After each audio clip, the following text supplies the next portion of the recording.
shall call this meeting to order. Please stand for the Pledge of Allegiance.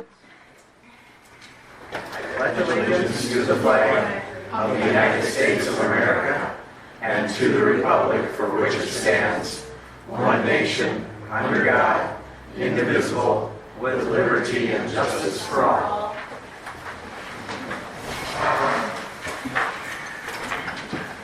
We shall have roll call, please, Carolina.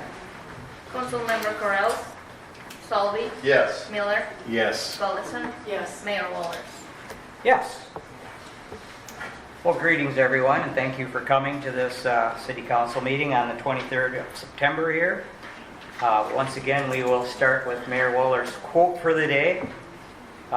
Today I tapped into Stephen Covey. For those of you who don't know Stephen Covey, he was an American educator, he was an author, businessman, and a motivational speaker. He authored a book called The 7 Habits of Highly Effective People. His quote goes like this: accountability breeds responsibility. One of his tenets of the 7, I won't get into all of them obviously, but try to understand first before you want to be understood. So hopefully it speaks to listening. So if you listen attentively, maybe you'll understand. So that's the goal tonight, okay? All right, so we will move on with approval of tonight's agenda. I do have a couple of corrections that I would like to present to the City Council. We have a guest speaker tonight, Cheryl Kuhn from the SCIC is here to give us an update. She was originally scheduled or plugged in under the citizens' comments portion, and she was gracious enough to accept being moved down a bit. So we're going to put her down underneath petitions, requests, and communications. That'd be item B, SCIC update, and that's when Cheryl's going to speak to us and give us all the good things happening in the SCIC. Let's see. Been talking about our citizens' comments portion of our meeting. I've had some discussion with members of the public, and I've been approached about possibly changing and moving our citizens' comments portion of the meeting to farther down in our agenda. And in just a few moments, I'll ask the City Council to consider adopting a change order with that in mind. The goal here is to try to accommodate people in their busy schedules. A lot of people work. It's hard for them to get here at 5:15. Talk to people, and they said, yeah, I'd like to come to the council meeting, but by the time I get off work and get home, hard to get here by 5:15. So what I would like to propose to the council is we take the citizens' comments portion. We're going to leave it as is, of course, for tonight's meeting, but this would be something we could take a look at for future meetings. Just move it down to below our mayor and city council portion of the meeting. We just plug citizens' comments down there. I guess one additional thought is typically, I think most people know and understand that during the citizens' comments, we listen and we don't get into a back and forth, and we typically don't respond that evening anyway. So I guess it makes sense to me, if it's going to help get more people civically engaged, I guess, I think it would make sense to move it, but I'll just bring it back to the council and see what you think of that.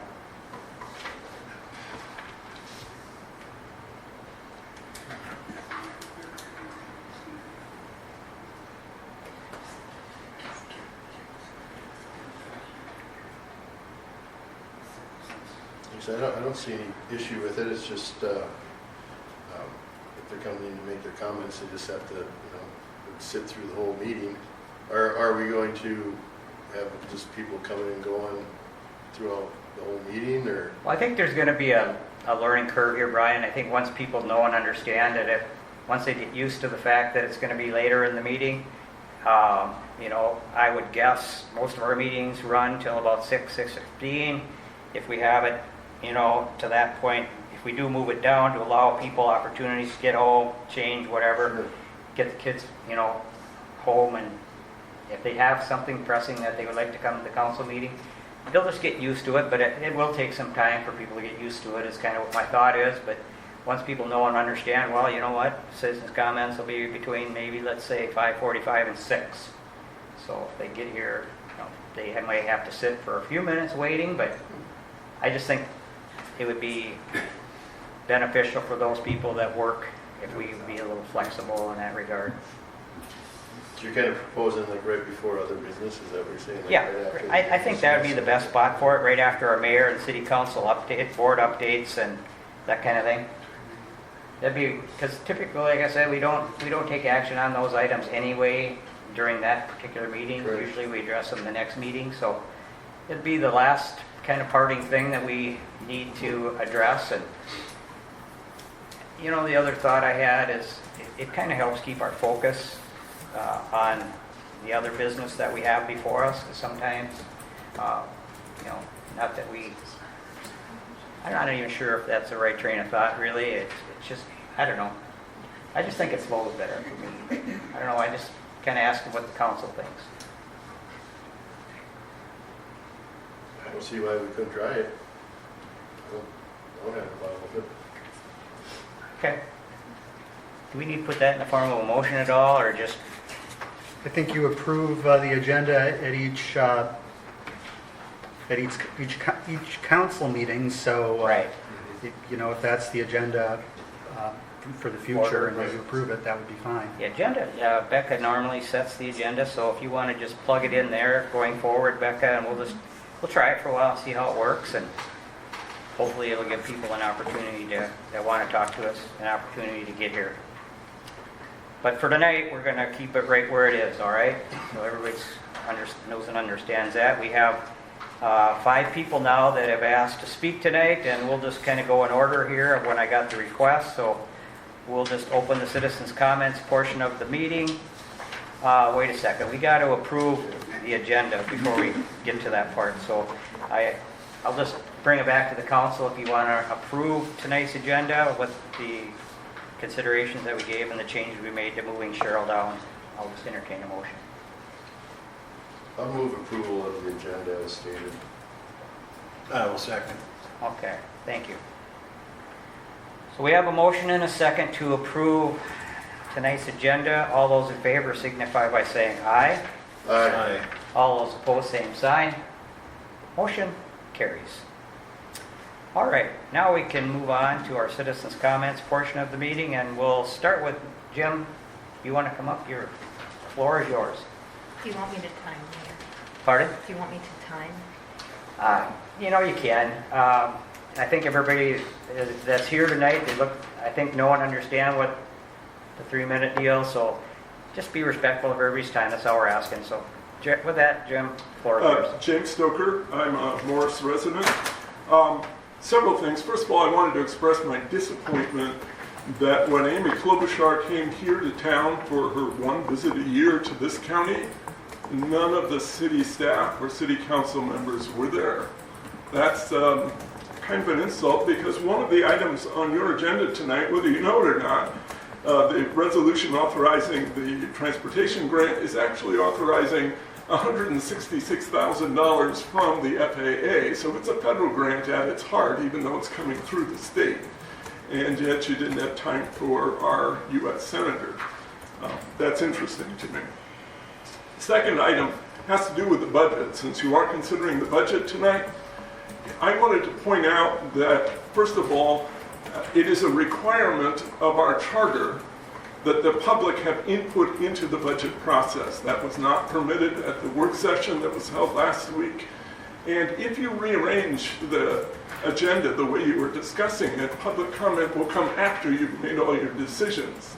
And that is inappropriate. That would also, in this meeting, if you'd done it, it would have been a violation of our charter, because there would be no input from the public on the budget process. But secondly, on the budget process, if I'd been given the chance to give input, I would have pointed out that you left out a $500,000 item that you created in just your last regular meeting.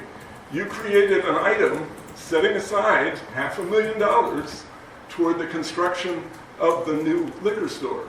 And that doesn't show up anywhere in either this year's budget figures or the budget figures for next year.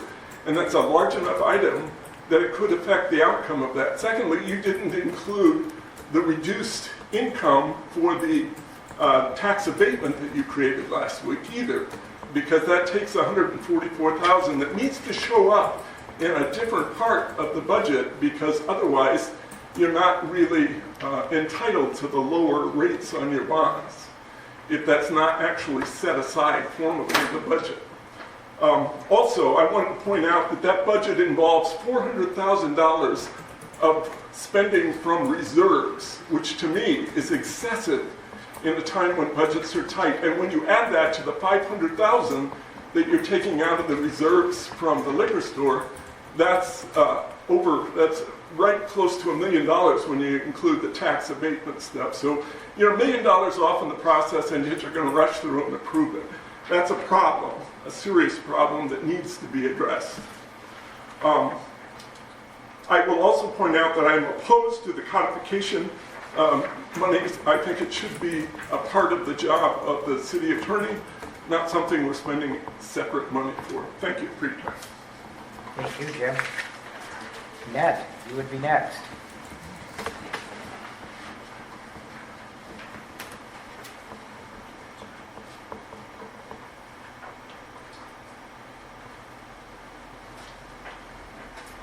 So my name's Annette Watson. I live at in Morris, 56267, and not part of my 3 minutes because I did not know there was going to be talk about moving the citizens' comments.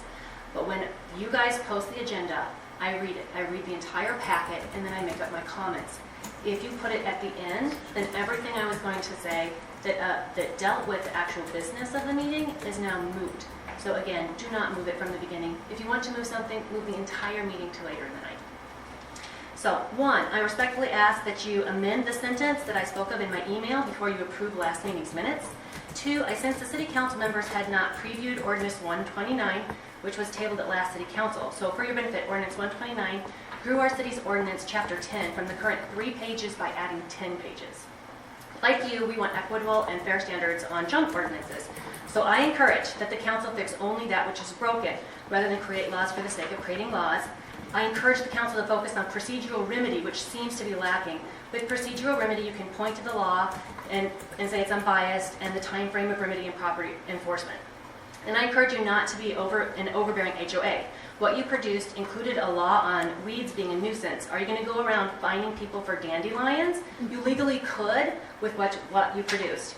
I encourage you to meet with law enforcement to ask what they can and will enforce before reintroducing that first reading.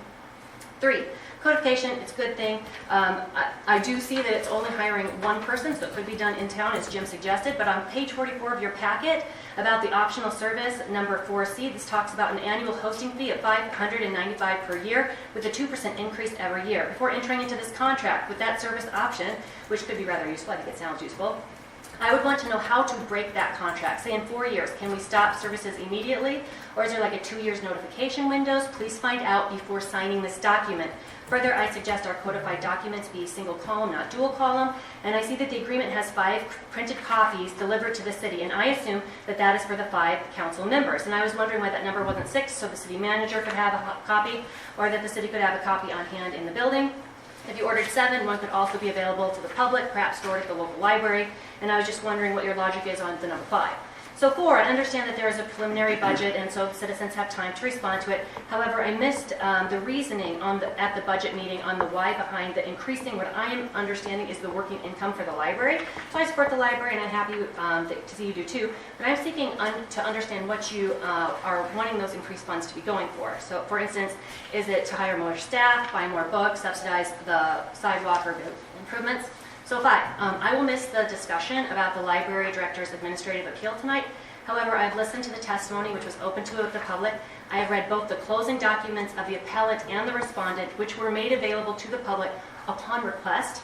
And I would like to say that if I received an email from someone who is not part of my chain of authority, I would have never assumed that email was a directive. The city did not properly inform the library director of a new variance in protocol.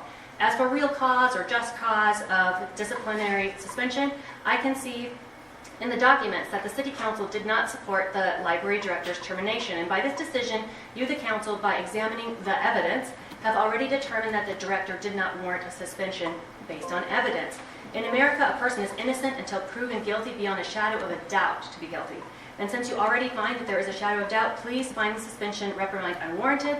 If I were a City Council member, I would rule in favor of the library director, whose actions do not warrant a termination nor suspension. Thank you.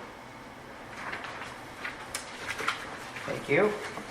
Chris, you would be up next. Christopher Watson, 115 South Atlantic, residents of Morris since 2018. I'd like to speak about I realize it's been tabled, but the Ordinance 129. It's an extensive expanse of city ordinance considering what nuisance is. And if you actually go to the League of Minnesota Cities, there's a 28-page document that walks you through the powers of the city. And if you do go through this, it gives you both pros and cons of that.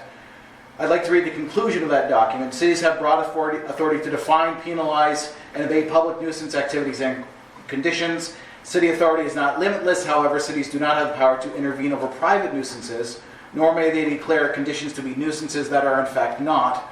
Local authority must not be used arbitrarily, but city officials must be prepared to enforce whatever provisions are adopted. And it's a very wide, very broad set of provisions that are there. While there are ways to recoup enforcement and abatement expenses, effective nuisance regulations require funding and the use of city personnel. So I'd like the council just to read, if you have a chance, get on the League of Minnesota Cities, read through, reflect on the document of what it actually says it can do, and ask, can we as a city, if we adopt this 10-page ordinance, actually fulfill the requirements therein? Thank you. Mary Elizabeth, you would be next.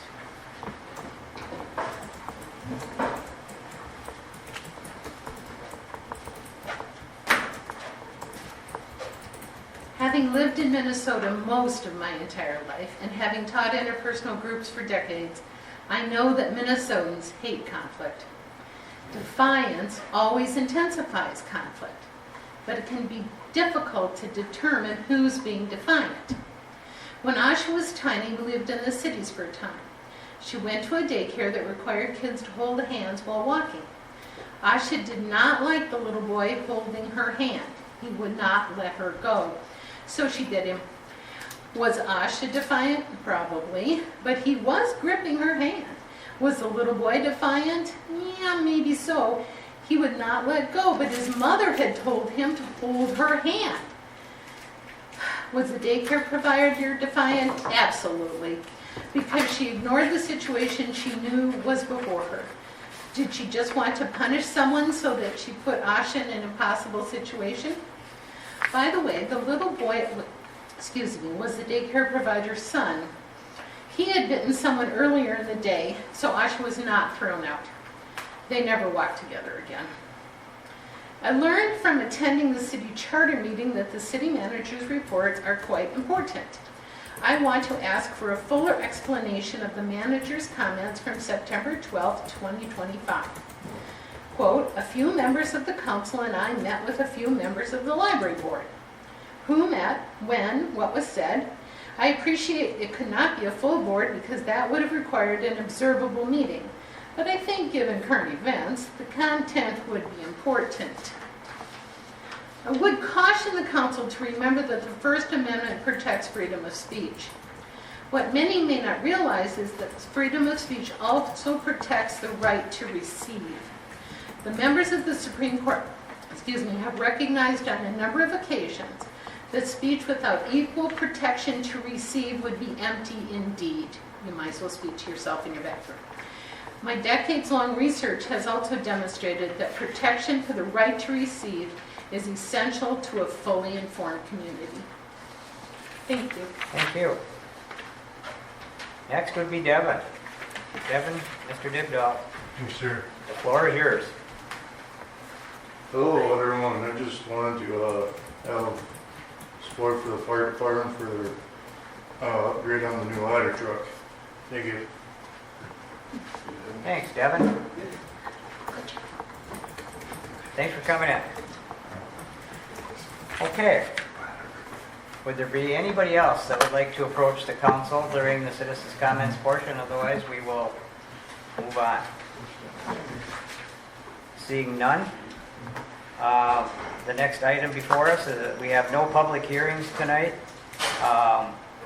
We are looking at reading and approval of our meeting minutes, but however, before we get to that point of asking for approval of those, we do have a request from Annette regarding our meeting minutes from September 9th that I would like the council to consider. She's asking for a clausal amendment to her comments. And in reading through your request, Annette, if I just want to make sure that I know and understand what you're requesting, the clausal that you want to change is with regards to public nuisance laws. The clausal would be are used in communist countries. Is that correct? That's what you'd like to add? No. No. Okay. Then as a means for the totalitarian leaders at their discretion to punish their opponents, that's the clausal you want to add or Correct. change? Correct. Okay, what was actually said? That would be my question. Did you actually say to give caution that public nuisance laws are used in communist countries? Is that what you actually heard or documented?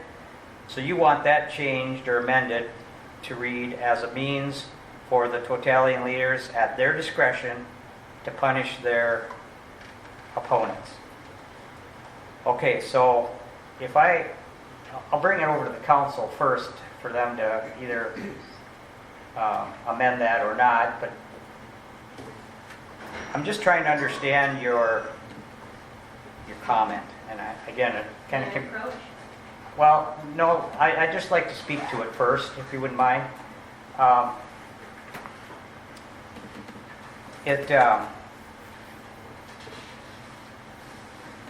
Are you inferring that we here are totalitarian type leaders? Is that what your inference sir. is? It was That's not making what that I'm statement or not? No, I'm just sir. trying to understand. May I approach? Sure. It would probably be helpful if you, as long as you, it's your request after all, so I just want to be clear that I So I understand. don't have the minutes in my hand, but if you look at it, it says, Annette said that I am against nuisance law because they are used in totalitarian countries. That's not my meaning. Because they are used in monarchies, they are used in republics, so that was not my meaning. The meaning was, I'm cautioning you that they are used in totalitarian countries for the purpose of persecuting their political enemies. So it's just adding to the sentence that's already there to actually get my meaning across. Wow. Thanks for clarifying, but I guess it just kind of took me back a little bit when I read it, or listened to your comment when I heard it the first time. Never would have saw that coming when we were proposing a nuisance change like this. So that's why I'm saying that's not what I was saying as it's read. Okay. Thank you. All right. Well, what's the council think on that? I'll just bring it back. What was said at the meeting? I mean, that you went back and they're all taped. I would say whatever was said at the meeting should be in the minutes. That's how we do things. If you have an amendment, then you could make that in a citizen's comment. But this is what you meant. But to go back and change minute meetings because this is what I really meant, Right. No, how could you I did say it. So I talked about. Okay, we have video of it, so I would Please. think that so if you we made a could motion look at based it. on looking at it, because I just didn't say throw them away because they're totalitarian. That was not my. No, then it's a reasonable request if that's what you said. But Thank you. whatever was said should be represented in the minutes. But to add, because that's what I meant to say, doesn't need to be added to the minutes of the past. Any other thoughts? No, I would agree that just go back on the tape and get it in the minutes what was actually said. And I think, And then we can approve those minutes at our next meeting. well, we have it right here, what was said. You have it written? Watson wanted to give caution that public nuisance laws are used in communist countries as a means for the totalitarian leaders at their discretion to punish their opponents. That's what was in the minutes. So, That's what was in the minutes? Okay, that wasn't in the email, that's just what was in the minutes. yeah, it was in the minutes, and that, this correspondence came from Annette. She read it in the minutes, correct? That's what she wants in the minutes. That's what she wants in the minutes? Yeah. Yes. Oh, okay, I got it. Yeah. So that's the clause. Okay, the clause or, We don't, My minutes stopped after she said, Watson wanted to give caution that public nuisance laws are used in communist countries, period. And then I went to her second topic that she was talking about. correct. I missed like Right, 5 so words. what we're saying is that we need to go back to the video and the audio, continue that sentence, what was actually said, put it in the minutes to be approved at our next meeting. Yeah, I can double check on that if Yeah, that's let's exactly just what do I that. said. Yeah. that's fine. So we can move ahead and we'll just double check the tape and we'll get it right, okay?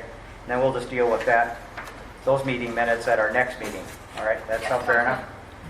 All right, so then we can move on to our 9/9/2025 regular meeting minutes. I'll just entertain a motion to approve.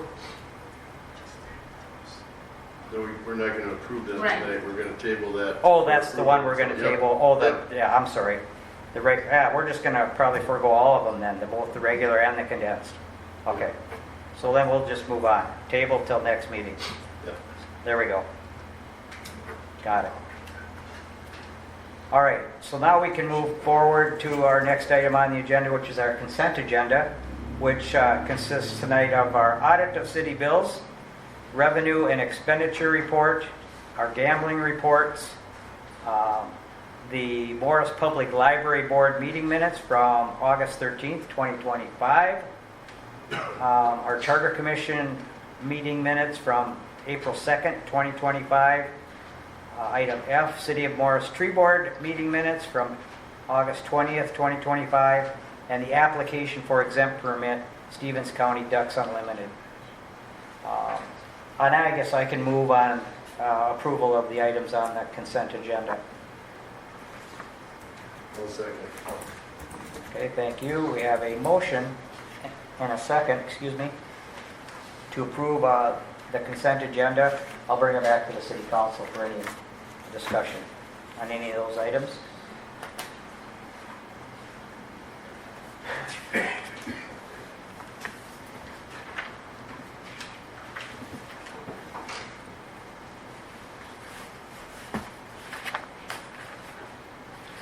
If you're wondering why the Charter Commission meetings are from April 2nd and we haven't approved them yet, they just met last week, so, and they approved the meeting minutes from April. You know, when you got a board like that doesn't meet that often, Right. that's kind of where that's at.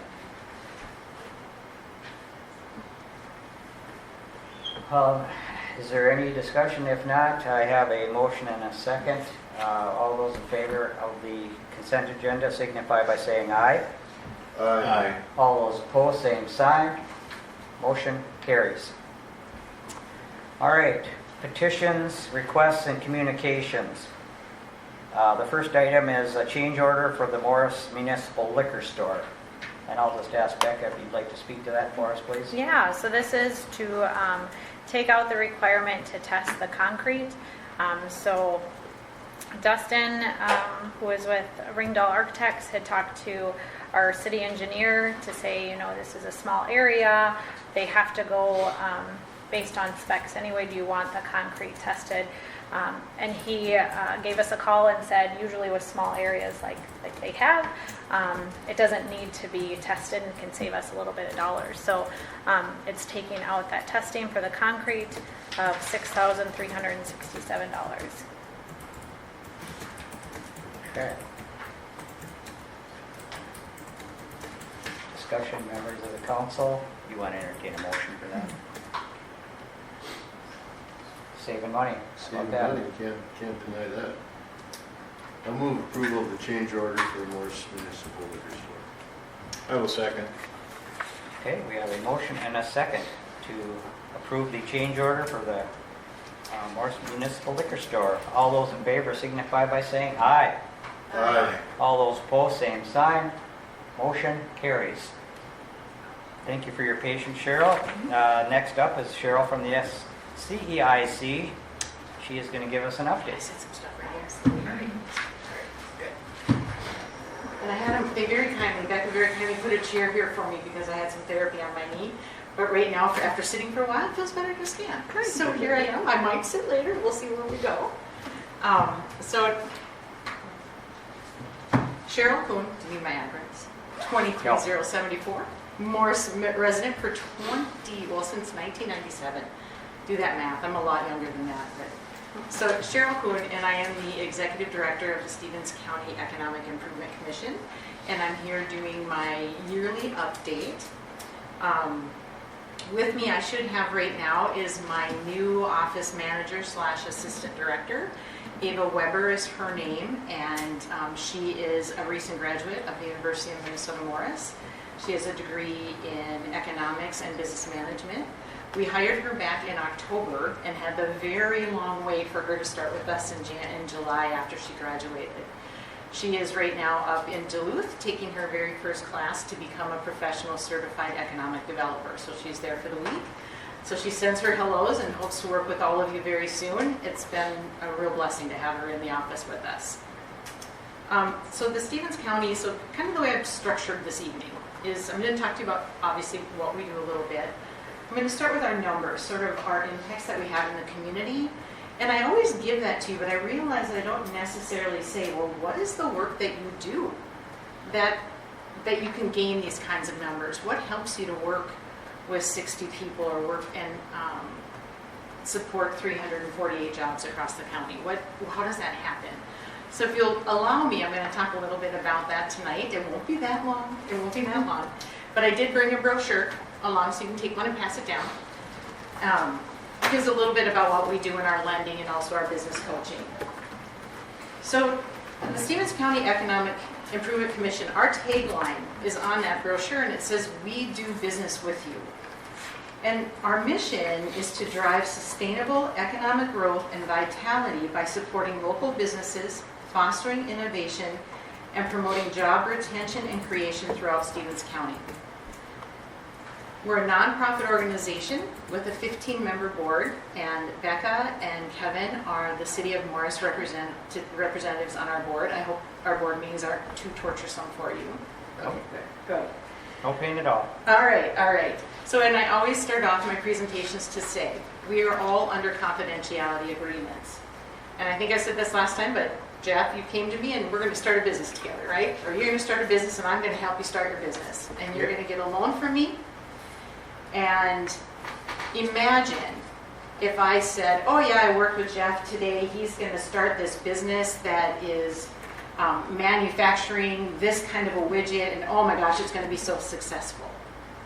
Would not be very good, would it? Because then the community knows what you're working on, and then I'll also say, oh, and by the way, we're going to lend in $2 million for 20 years at 4%, right? We just can't do that, or people wouldn't trust us with the work that we do. They wouldn't trust us to lend to them. They wouldn't trust us to coach them. So we have confidentiality agreements with all of our clients that we work with, which sometimes makes it difficult to talk about the work that we do because I have to sort of talk in code. I have permission from some of our clients, and so I will talk a little bit about that tonight. The data. I talked to you a little bit about the data. So since the last time I talked to you, we have worked with either business coaching or lending 60 potential and existing businesses that support 358 jobs across the county. We've worked, and this is direct work. Our direct work has helped this. We've retained 15 jobs, and we've created 6 new jobs. We've issued 2 new loans totaling $230,000, which leveraged $1.2 million in direct capital investments. When we lend, we come into that gap position. So the bank might say, I can give you $1 million, but it's too risky. Can the EIC come in second position and provide $200,000? And that's our position and our role with most of our businesses. And so we're currently managing 22 active loans supporting 142 jobs. We had a nice opportunity to do a little math, which only data nerds and math nerds like myself appreciate. But we did the math in that all of the funds that we have revolved over the last 30 years of business, we are over $25 million in direct lending and direct leveraging of capital for businesses across Stevens County, which is really exciting news. economic development. So that's our numbers, right? This is the outcome. But how do we do that work? When we talk about economic development, and Ava is actually the one that kind of helped clarify this for me. She's fantastic. We kind of focus on 5 pillars. And the pillars we focus on are business development and lending, housing, childcare, workforce development, and broadband. So the things that we need for businesses to thrive in the county. So I'm first going to talk a little bit about business development and lending. And this is fun because Olivia wrote a really great article. So I'm on the front page of the newspaper representing the SCEIC today. And that business is China Panda. And I have permission from them to discuss this loan with them. And so China Panda in 2014 received initial coaching and training to open a business in what used to be, I believe, the bakery, right?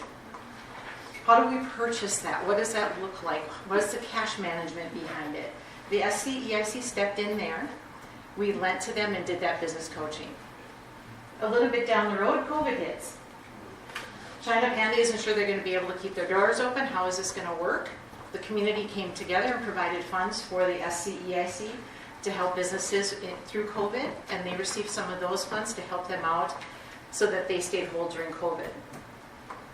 The next time we stepped in and helped China Panda, and we've helped them with different things along the way, workforce and different kinds of things along the way, but the next time we really stepped in with China Panda was for Main Street. Did you get it? Oh, success. Oh! You're going to catch and release. I'm impressed. Next time with chopsticks. Okay. But the next time we stepped in with China Panda was when we did the Main Street grant funding. We talked about that last year. In order for a business to get that funding paid 30%. They needed to come up with 70%. We helped them with that additional funding that they need. So when you look at their business and you see the new pavement, you see the new concrete, they had some work done on the door and some other things that went on. That was work that the SCEIC helped to support. We had you guys, for here, we had an urban gardener come in, and Extension reached out to me and said, Cheryl, we've got this gentleman, we're having a little bit of a language issue, and he bought some property, and he's using it for commercial, and it's zoned residential. And he also wants water.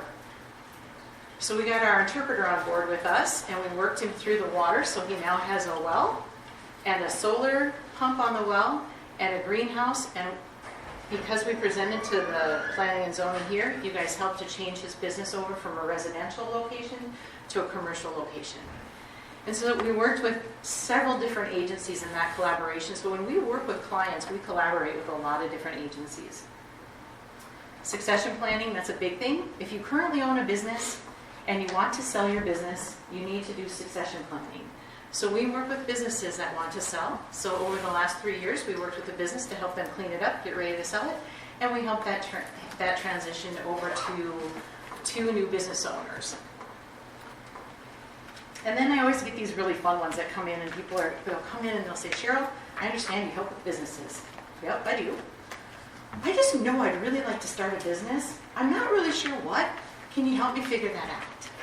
And that's really fun, because then we can talk about the things that our community needs, the things that our county needs, and we can start from there, and we can work them all the way through. A business plan, going to the bank, registering at the Secretary of State, everything that they need to get that business started, including lending, and then when they're in business, we can reach out to them as well to help them when they're in business as well. So that's kind of how our business development lending works out. That's my longest one. It'll be briefer. So in housing then, housing is our next pillar, right? So we needed some housing. We knew there were some big things going on. We needed people. So the SCEIC collaborated with the city, the county, the HRA, put together a committee to look at housing, and we identified sites that were good build sites for housing. We found state and federal funds for housing. We convened the housing committee I already talked about, and then we also sourced a free state housing specialist to work with us on the committee. In childcare, this is interesting. The SCEIC has been working on childcare since 2014. And in fact, my very first meeting I had when I walked into my job, and I'll just admit it, somebody came in and they said, Cheryl, you need to be on the childcare committee, and I was not clicking. I was like, what do you mean, childcare? I work with businesses. Like, it didn't quite click, right? Until I went to the first meeting, I was like, wait a minute, without childcare, people can't work, and we need workers in our businesses. So in 2014, we started out with that first data set.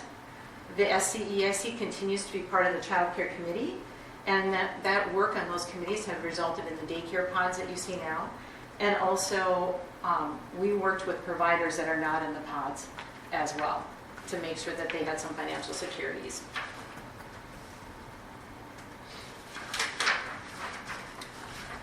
Next pillar is workforce development. So what the SCEIC does is we monitor workforce trends and we help employers. How do I recruit? Where do I find them? How do I train them? What do I do to help retain employees? We introduce under programs, I'm not going to go into the programs, but programs like JTIP or Pipeline or MJSP. These are programs sponsored by the state through the federal government that help businesses train and retrain employees. Just for a minute, I'm going to deviate a little bit. That's the other thing we do, is that for businesses in workforce and all these other pillars, we're that connection point. We can connect people to other resources. We obviously don't do this in a silo. We connect them to state resources, federal resources, to the city, to the county, to the HRA. And it's all good stuff. And then the last one is broadband. And all I have to say about broadband is thank goodness for federated telephone. Right? My counterparts in other counties are screaming for broadband because they cannot have internationally based businesses like we do here in Stevens County because their Wi-Fi and their broadband won't support it.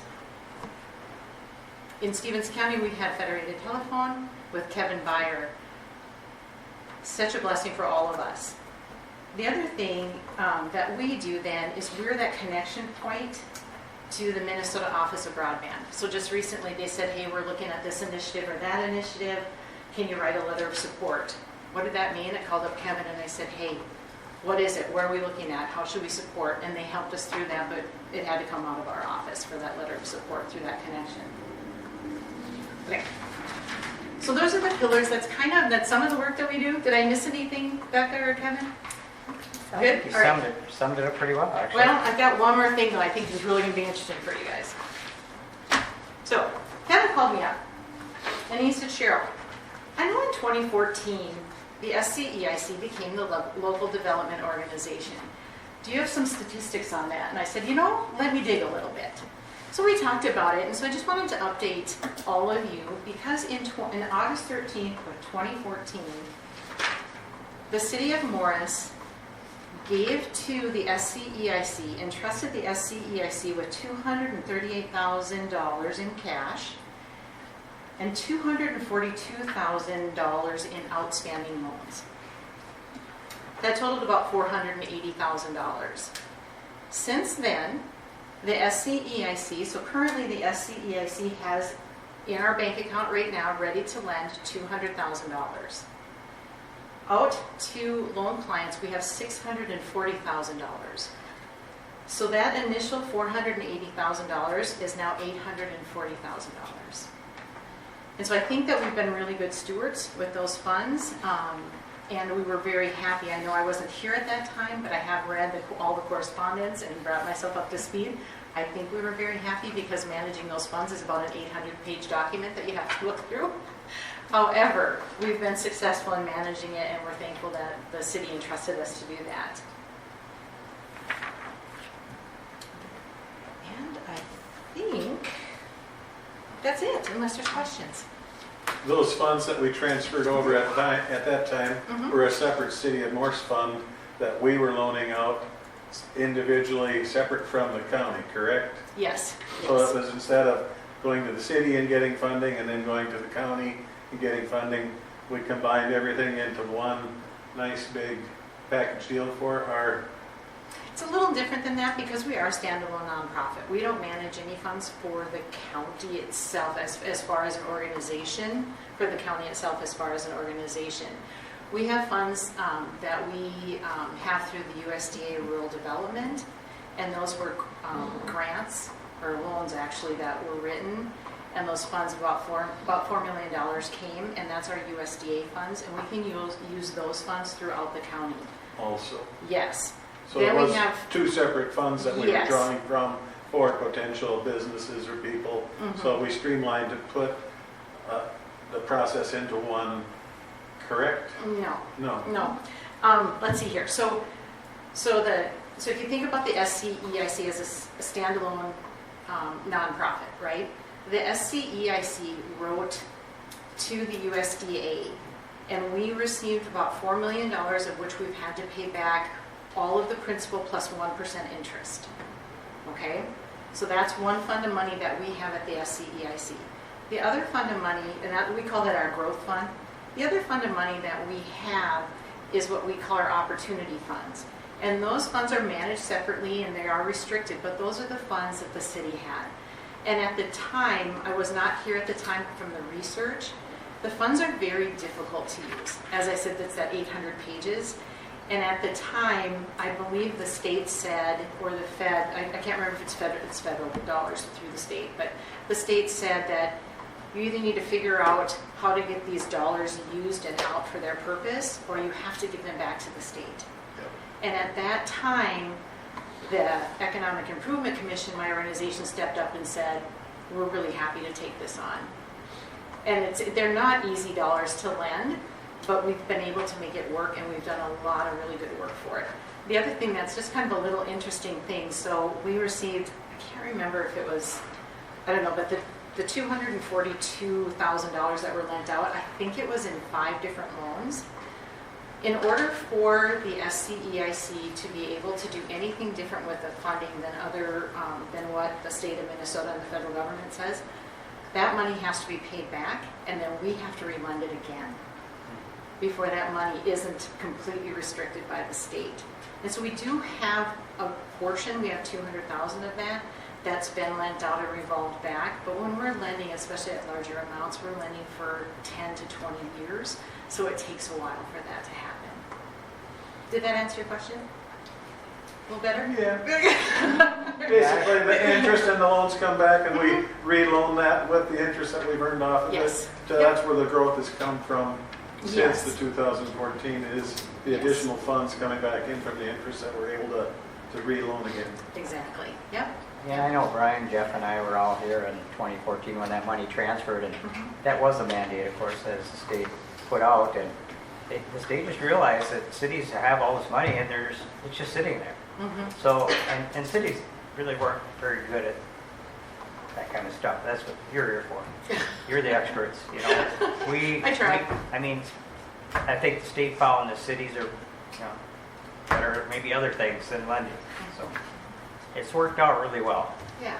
Yep. We're pleased. And we do have a restriction during COVID. The City of Morris, the City Council, lifted the restriction that during COVID, if we needed the funds, we could use them countywide. But that restriction is now back. So the corporate headquarters has to be minimally in the City of Morris, for those funds. Any other questions? I have none. Okay.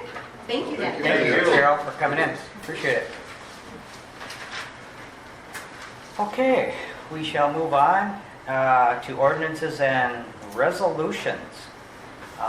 The first resolution before us is a resolution adopting the preliminary 2026 budget for the city of Morris. And I guess I'll turn it over to Becca, and you can just maybe highlight a few things for us. Yeah, so with this preliminary budget, we're looking at a 5.1% increase over last year's budget. So the preliminary total budget would be $14,218,673, which it says decrease, but it's an increase of 4.1% over last year's.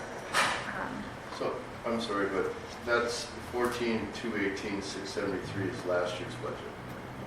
We're coming in at 14,799. Oh, yep. Oh, I'm sorry. That's why we got the paper. Yes. Yep. Sorry about that. Yep. 14,729,568. Yep. Sorry, I didn't grab a new one for myself. But we will be, this resolution also sets a time and a date for the Truth and Taxation hearing, which would be Tuesday, December 14th at 6 o'clock. So after our city council meeting that day.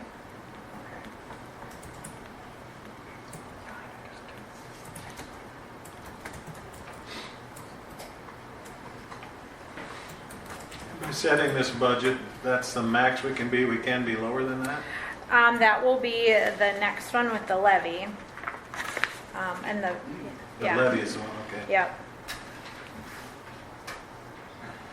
Given the way cost of goods and the way expenses have went, 5.1, yeah, we usually try to teeter around 3.5, somewhere in there, but given the current situation that we're in, the environment we're in, I think other cities probably are entertaining probably 20. much.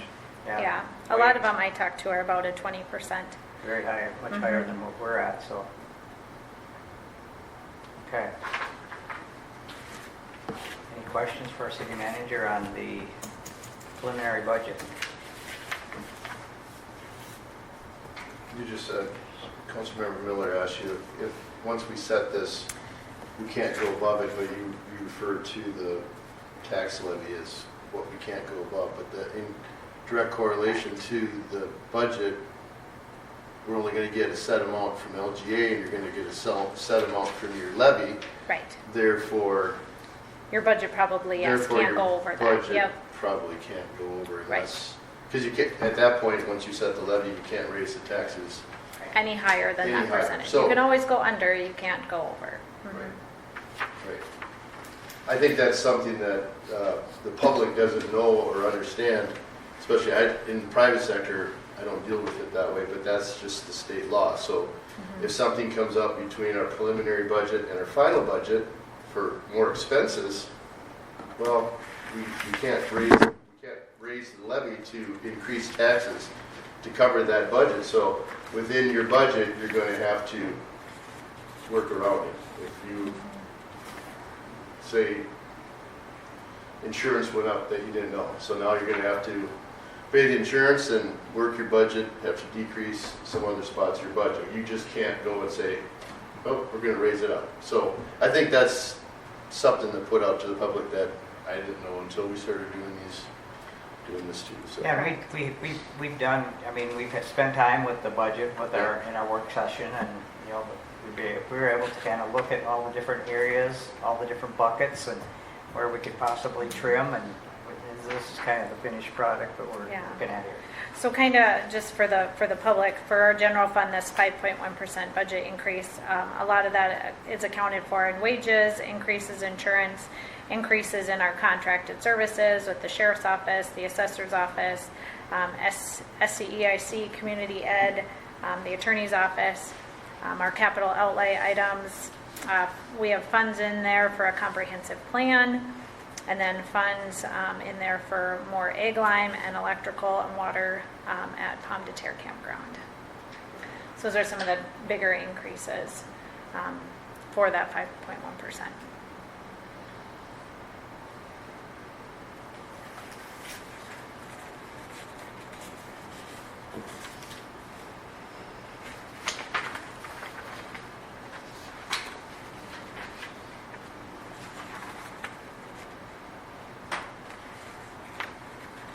All right, any other questions for our city manager on the preliminary budget?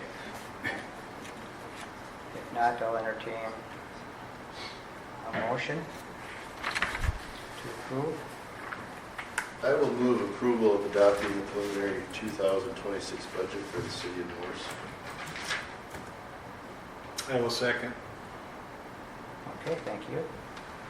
We have a motion and a second to approve the resolution adopting the preliminary 2026 budget for the city of Morris. And I'll just ask for a roll call vote on that, please, Carolina. Councilmember Solby, Yes. Corrales, Paulson. Yes. Miller, Yes. Mayor Moore. Yes. All right, next resolution is resolution approving the preliminary 2025 tax levy for the collection in 2026. And again, I'll just turn it over to Becca. Yeah, so this resolution has a 5.3% increase over last year's levy. So like we stated with the budget, once this levy is set, we can't go over that 5.3. If things come in under, or we want to cut some more things prior to the final budget, we can cut that levy down.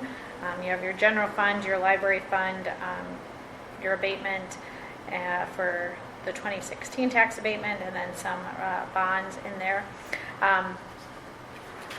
as, I guess I'll just respond to why the tax abatement from last meeting isn't on here. We don't have anything for that yet. If Eller says that it needs to be here for this year, and any subsequent year, you'll see a 0 at it because we will be taking revenue from the liquor store. So it'll have to go, once we get the bond, it'll have to go on there, but it'll show a 0 on there because the revenue from the liquor store will be covering that bond. So,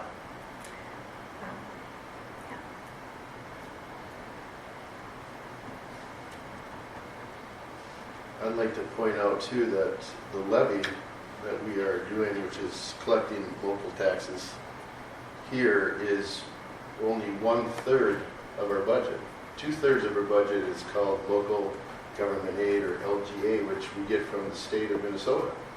So we do depend on businesses in the bigger cities and basically all over the state of Minnesota to bring local government aid to the cities that can't meet their financial needs.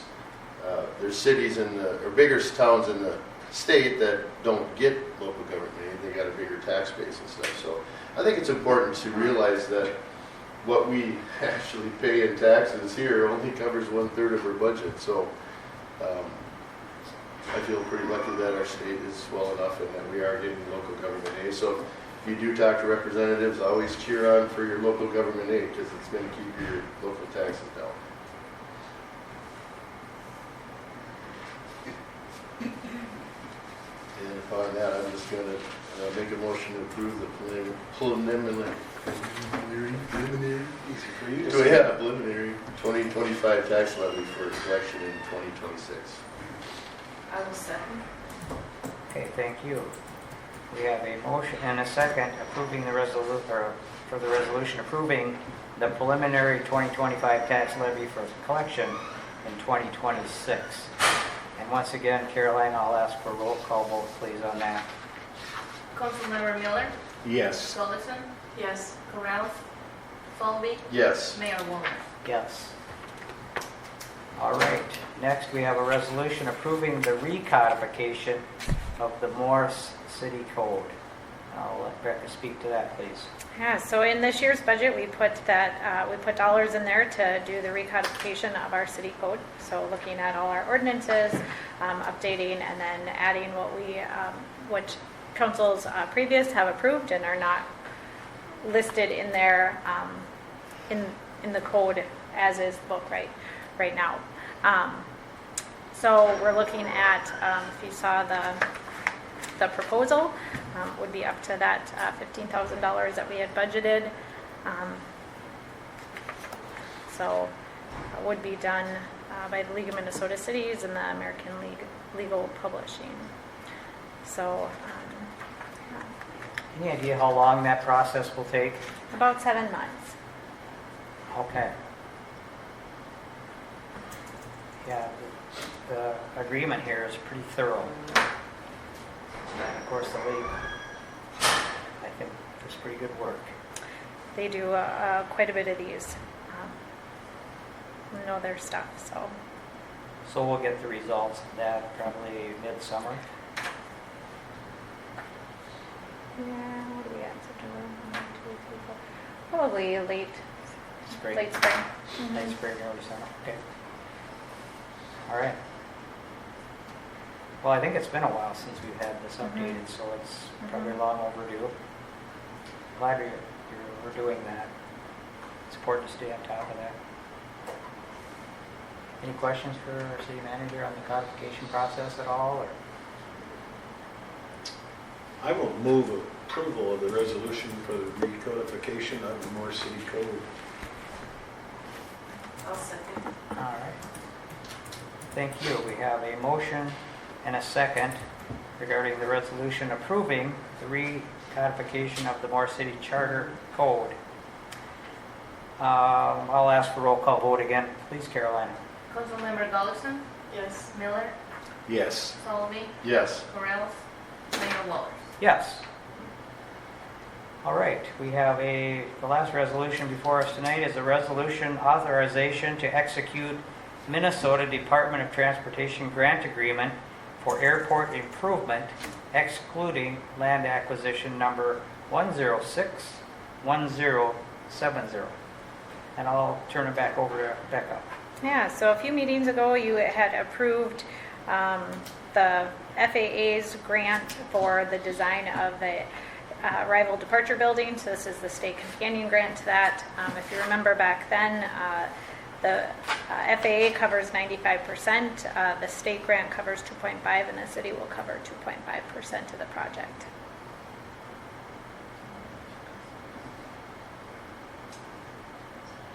$95, 2.5, and what was the other 2.5? 2.5, yep.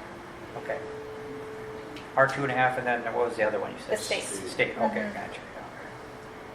Thank you. I will move on that resolution authorizing to execute the Minnesota Department of Transportation grant agreement for airport improvement excluding the land acquisition number 1061070. I'll second. All right, thank you. We have a motion and a second on the resolution authorization to execute Minnesota Department of Transportation grant agreement for airport improvement excluding land acquisition number 1061070. And once again, I'll ask for a roll call vote, please, Caroline. Councilmember Golson, Yes. Solby, Yes. Miller, Yes. Corrales, Mayor Wolters. Yes. Okay, we will now move on to our city manager's newsletter. Take it away, Becca. Yeah, so the Planning Commission met last week. We had 2 public hearings for variances. Both of them were to split one parcel into 2. So our code says that we require a parcel to have 9,000 square feet in this district. So they were moving from that 9,000 to 7,000 square feet. This basically went from what the original plat was that 7,000 square feet.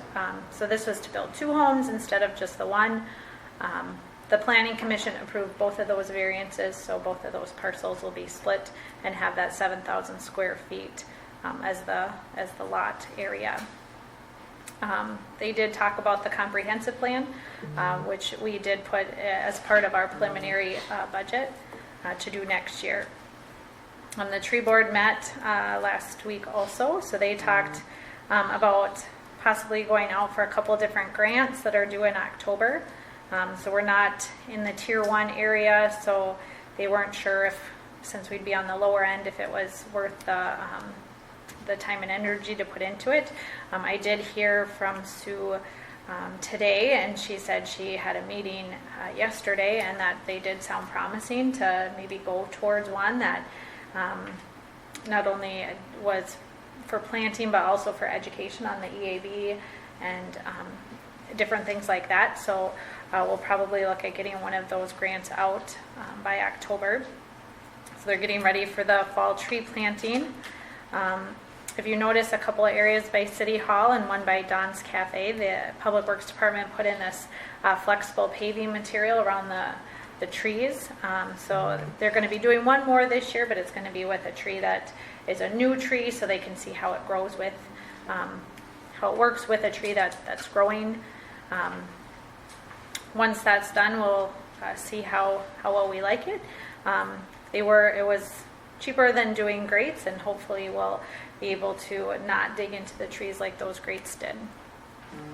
Sue and Margaret will both be presenting to the council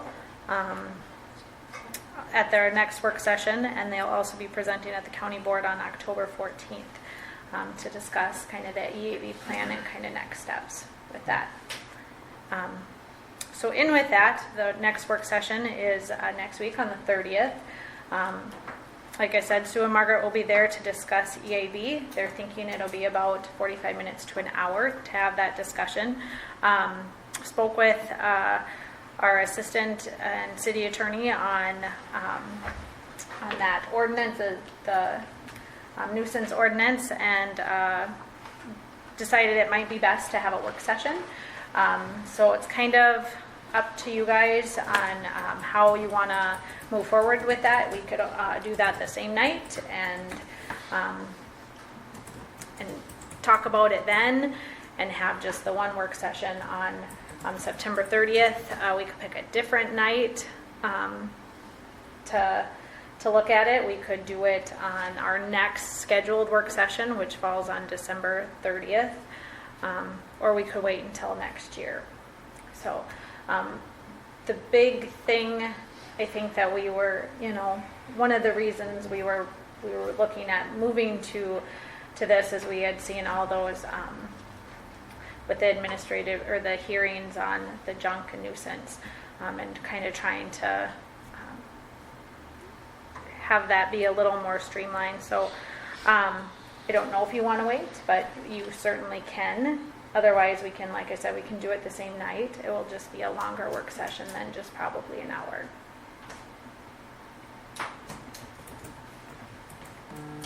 I guess I would be in favor of just having a longer work session on the 30th. I don't know where everybody else feels. The 30th of September, next week. September. Mhm.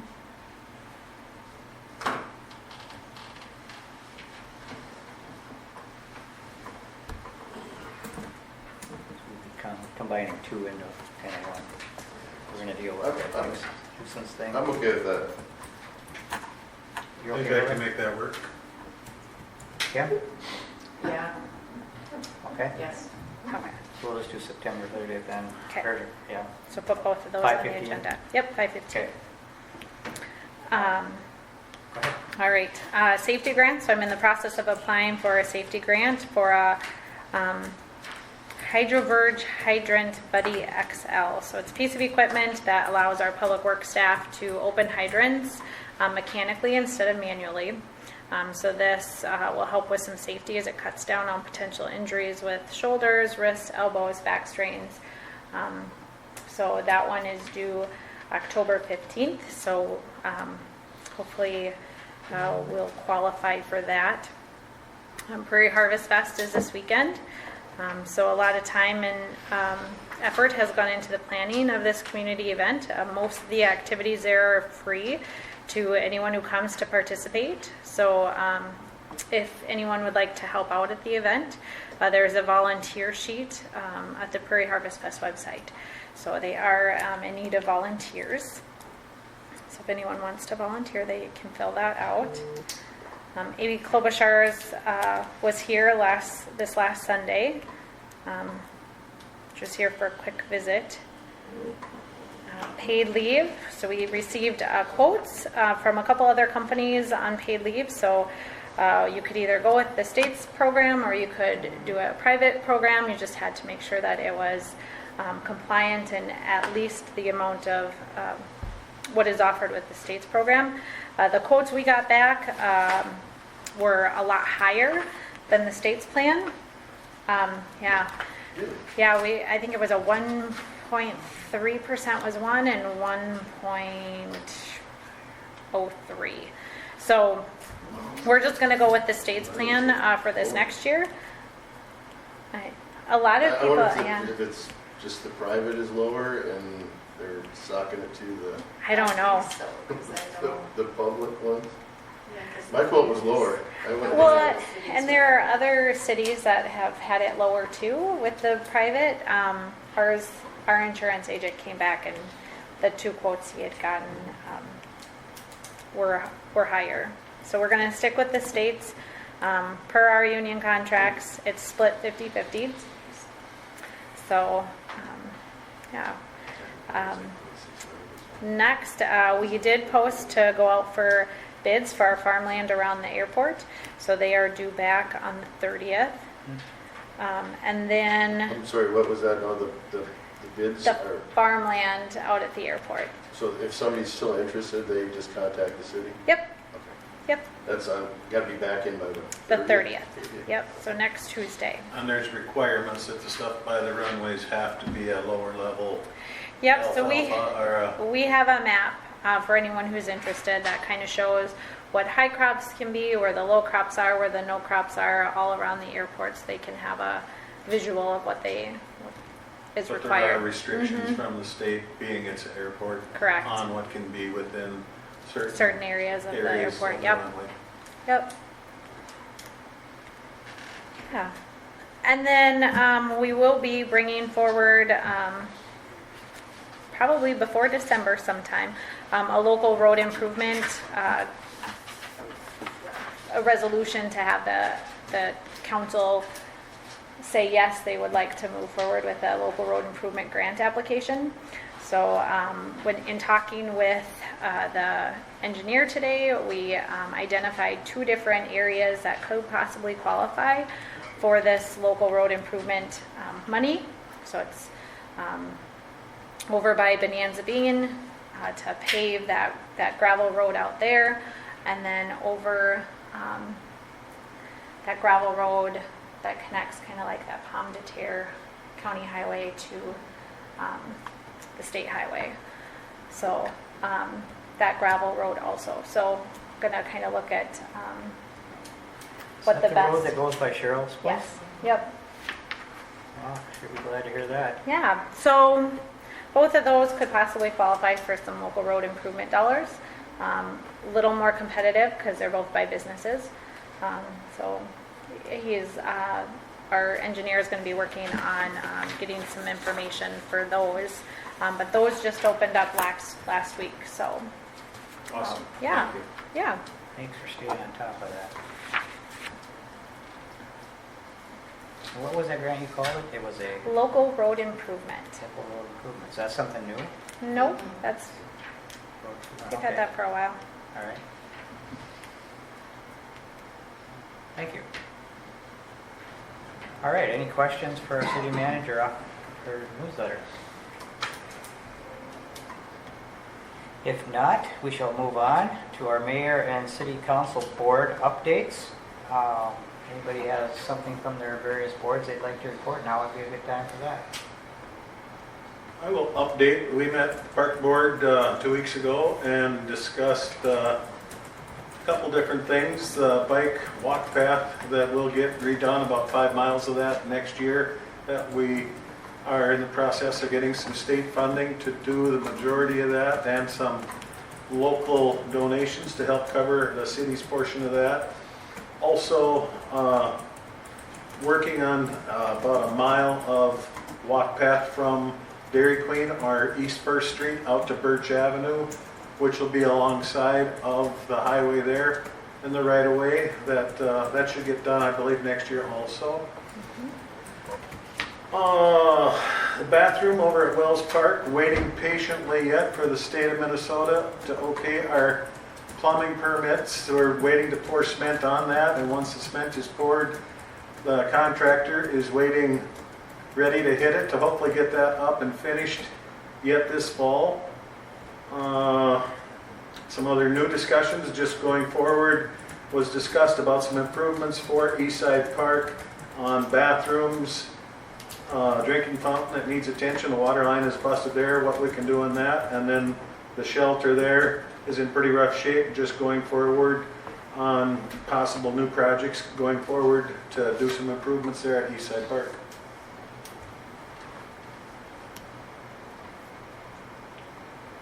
On my chamber board, I guess, we had our meeting last week, and we're going to help out where we can at the Prairie Harvest Fest. I think the chamber is going to help with the lineup of vehicles and such, so that's kind of one thing that we try to get behind. And again, just to shout out to anybody out there that wants to help, there's opportunities there.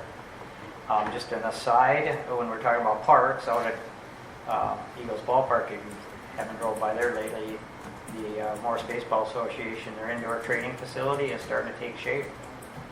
You might want to drive by there and check it out. Hoffman REB, I guess, is doing the construction, and they got all the support poles set. So they're waiting, I think, for some drier weather so they can start setting rafters and things. So it's really kind of moving along. Welcome to drive by, but please don't drive in the parking lot, as that's their setup area for the building.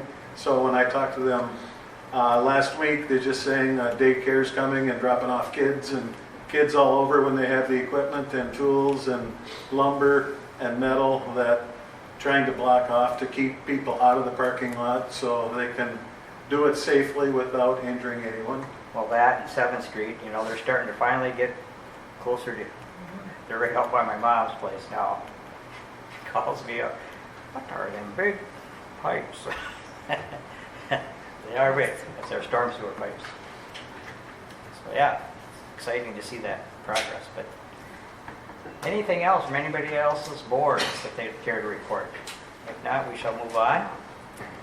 The next item before the council tonight is consideration of library director's administrative appeal. Let's see, how to preface this. You know, we all went through the hearing, and I don't know, Joe, would you want to maybe care to just speak to what's before the council here? Well, I can tell you that the appeal that was filed stated the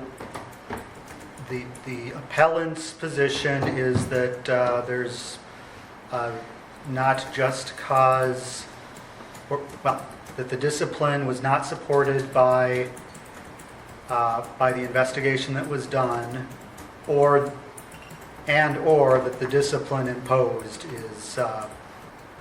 was not the correct discipline. I can pull up the exact language for you here in a bit, but that's sort of the long and short of it. So you're being asked to consider the appeal to reverse the fact that there was discipline or lessen the disciplinary sanction. It is a preponderance of the evidence standard. The appellant, in this case the library director, would have to prove that it's more likely than not that one or both of those propositions were true, and ultimately it's this council's decision how you're going to weigh that evidence that you heard, including those exhibits, and reach any decision on that you want. Now, once a decision is discussed here, it may be helpful for you to vote on that. Simply vote to direct the mayor under the rules to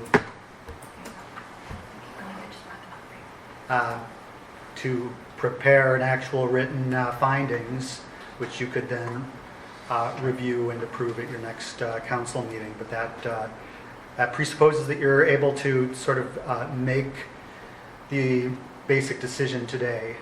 As long as and any council member can participate, I'd say, based on our office's research and on discussing with League of Minnesota Cities, provided that council member has reviewed any testimony that they may have missed at a prior meeting, and reviewed all the exhibits that are in their packets. All right, well, I'll just maybe interject a couple of things. You know, most of us were all present for all of the hearing. Brian, I think, have you had the opportunity to Yes, I review did review. the one that you missed? Okay, YouTube, so, yeah. you know, we went through, I think the way I see the way this whole hearing process went, I think Ms. Barber received a fair hearing, and we all I was very comfortable with the evidence and really that was provided by both council. We received the briefs on the 18th, and of course the time frame, we had up to 30 days from the date of the receipt of those briefs in which to render a decision. We can do that sooner than later, and that's why we have this item for consideration tonight. The way I see our choices are, we can either deny the appeal, we can approve or accept the appeal, or we could revise or, I guess, consider a lesser, I don't know if you want to say, form of that 20-day suspension. I'm not sure. How does that work, Joe? Well, that's part of what's being appealed, and I have the general statement of what was being challenged that we received from Attorney Anderson back in April. So that just stated the notice of 20-day unpaid disciplinary suspension dated April 3rd, 2025 is not supported by just cause or the investigation that was completed. So yes, to sort of answer your question, I mean, and I think reference that in their briefs. He's asking undo the discipline totally, or if you don't feel it should be undid totally, reduce it to essentially a reprimand without the unpaid portion. Well, and I think we've all had the opportunity to read the briefs, and I think, I know I, myself, after the completion of the hearing, I got on my computer the very next day, and I wanted to just do a brief summary for myself.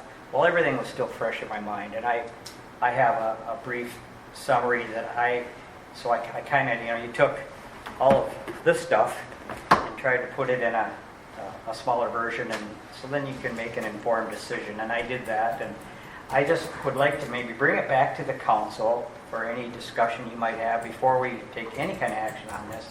If any of you feel like you're in a position comfortable to maybe just speak to the action before us, now would be a time for that. Are you going to make your statement first? I can go first. Sure, why don't you do that? Okay. Well, I'm not going to speak to all of the items that I cited. I really kind of boiled it down to 7 main areas for me. I just want to recap the highlights from the testimony that, and this is as of, when I wrote this on August, actually, right after the hearing. Ann was hired in 2014, as we all know, as a part-time assistant, and we all know that. And then the state, as we went through all the exhibits in our file, there was 2 of the 7 that I guess that I'd like to speak to that kind of stand out to me. I'm going to probably, before I speak to those 2, I'm just going to read my summary. As elected officials, we take matters of finance very seriously. We need to be fiscally responsible to the citizens of Morris. Ms. Barber, in her capacity as the director of the library, also has an obligation to that same end. After listening to several hours of testimony, it appears that in many instances, this didn't happen. At issue is the tax exemption status for the city of Morris. As you know, we are audited every year. We certainly can't tolerate any indiscretions in this area. Some items were not available at the library for use of the general public for a number of years. Equally concerning for me was after receiving instructions to stop sending items to her house, she continued on 8 different occasions to do so. She made the purchasing decisions in question. Nobody else is responsible for that. I feel the 20-day suspension without pay was a fair disciplinary action in this instance. When you consider the business environment today, given that numerous discrepancies that were found, termination would more than likely have been the outcome. So that's just some thoughts that I formulated from listening to all of the testimony. The 2 items that, again, I just briefly touched on in Exhibit F, on October 2nd, 2023, Ms. Barber received an email directive from Maggie instructing her to stop sending items to her home. She continued to do so on 8 additional items. Exhibit 10 was probably the most concerning for me. Pages 1 through 7, the items shipped to her home totaled $4,997.72. Of concern is from pages 14 to 15, the personal items purchased that were tax exempt status. There were 73 items purchased, total $22,232.83. So now how I looked at this as if I put myself in Ms. Barber's position. If I was working for a company and someone directed me, my HR person in this particular case, sent me an email telling me to stop doing something, I think I would probably stop doing something, whatever that was. So that was kind of where I tried to put myself in Ms. Barber's spot when I was formulating my thoughts. So that's really all I really wanted to speak to in this regard. I'll just bring it back to the rest of the council, and you can speak to, however you saw this.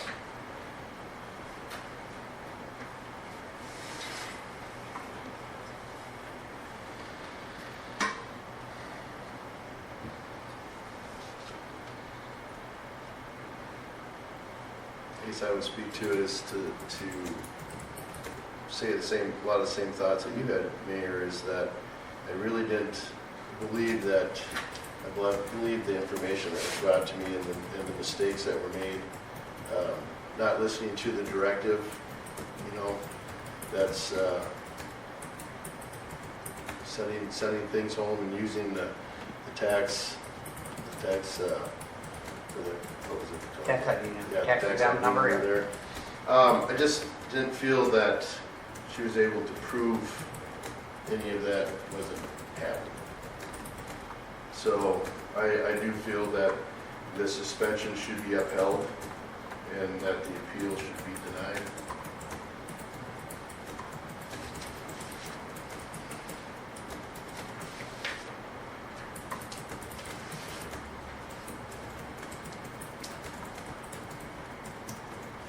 Any other council member would like to interject? Otherwise, we could entertain a motion to that effect. We do have a quorum, and that's really all that's required tonight to vote on this. I will make a motion to deny the appeal and direct the mayor to prepare appropriate paperwork. I will second. Okay, we have a motion and a second to deny the appeal, and then I will formulate the formal version of that. I think what I'll do is just ask for a simple yes or no vote, Carolina, from the council. And the motion is to deny, so either yes, you deny, or no, you don't deny, right? Or is that how we should do that? Should be roll call. All in favor? Well, they I do a guess. roll call vote. What's the cleanest? The motion is to Deny. uphold Deny. the sanction and deny the appeal, The appeal. and so a yes would be yes, deny the appeal, and Yes. uphold the sanction. I just want to be clear that So it everybody should be knows a how roll they're call voting. vote, yeah. Yeah, so if they vote yes, they're voting in favor of denying the. Correct. Yep, okay. Further Everybody's discussion? clear? Pardon? Further discussion? Is there any further discussion before we vote? Hearing none, I will just ask for a roll call vote on that appeal decision. Councilmember Perez, Solby, Yes. Miller, Yes. Gullikson, Yes. Mayor Lowers. Yes.